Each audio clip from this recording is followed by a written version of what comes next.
Mucize Şans kanalından merhaba. Bu videoda Satürn'den ve bize vermek istediği hediyeleri nasıl alıp kabul edeceğimizden bahsetmek istiyorum.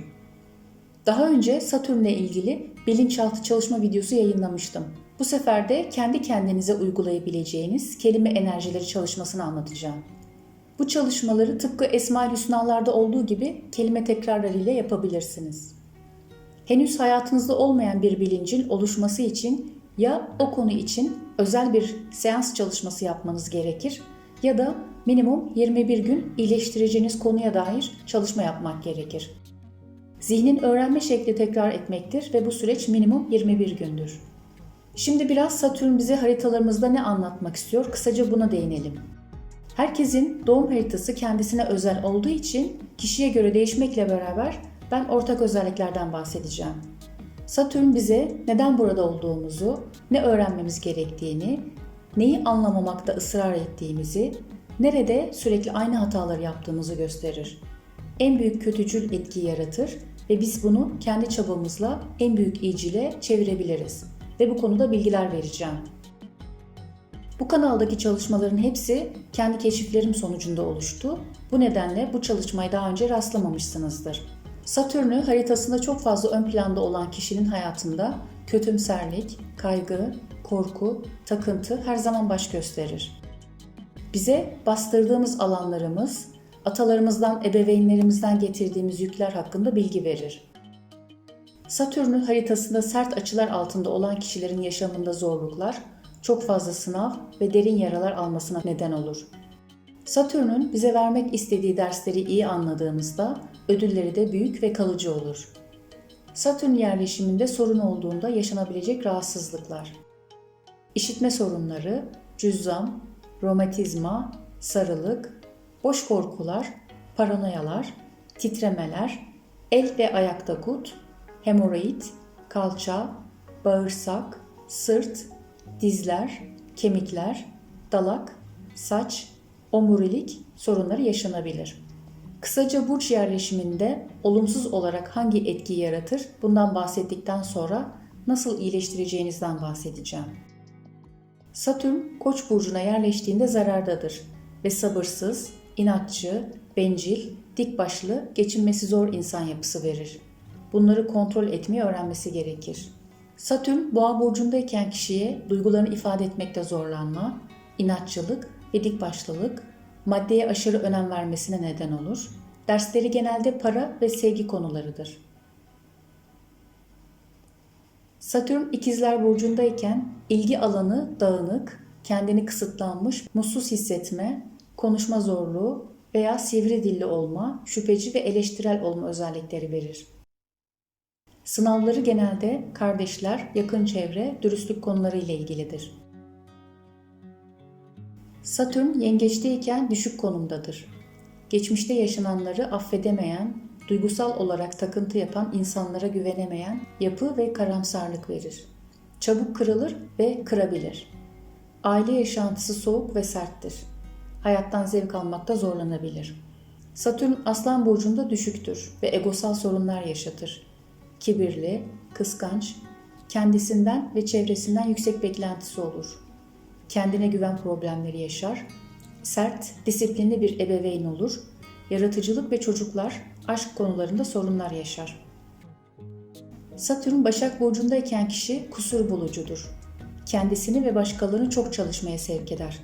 Sağlık ve sinir sistemi sorunları yaşayabilir. Evhamlıdır, hijyen konularında takıntılı olabilir. Satürn Terazi burcunda yücelmiş durumdayken de ilişkilerinde sorumsuz ve soğuk davranabilir. Sözleşme ve evlilikleri karmik ve ders verici nitelikte olabilir.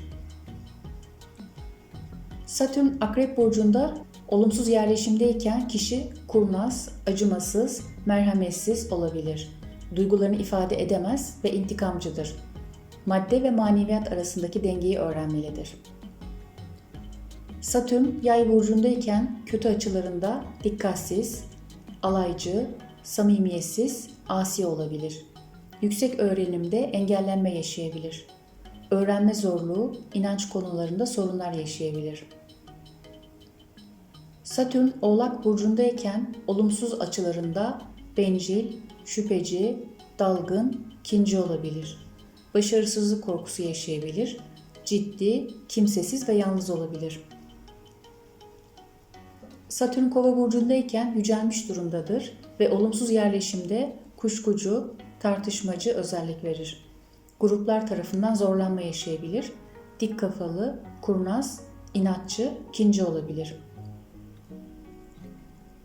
Satürn Balık burcundayken kişi cesaretsiz, bağımlı, kararsız, kuşkucu, tembel ve kendini engelleyen biri olabilir.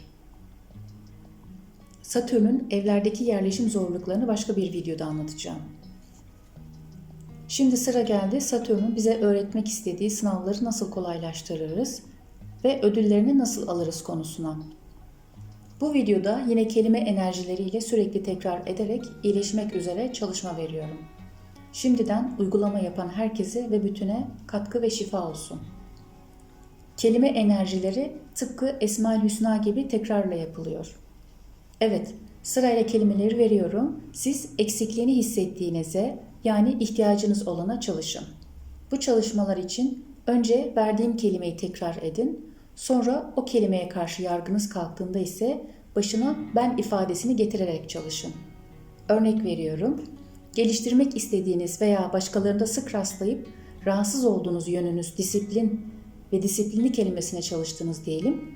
Bu kelimenin enerjisini kendinize artık yakın hissettiğinizde ben disiplinliyim çalışmasıyla devam edebilirsiniz. Süresi her gün minimum 45 dakika ve toplamda 21 gündür. Kelimeler: 1. Disiplinli. 2. Bilge. 3. Özenli. 4. Sabırlı. 5. Araştırmacı. 6. Gerçekçi. 7. Güvenen. 8. Dürüst. 9. Çalışkan. 10.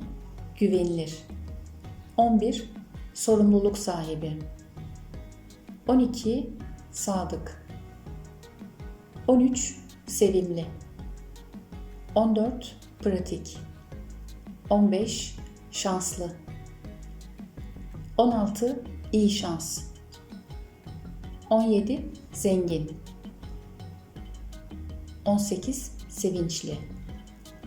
19. Yeterli. 20. Güler yüzlü. 21. Duyarlı. 22. İyi niyetli. 23. Dakik. 24. İhtiyatlı. 25. Neşeli. 26. Özgür.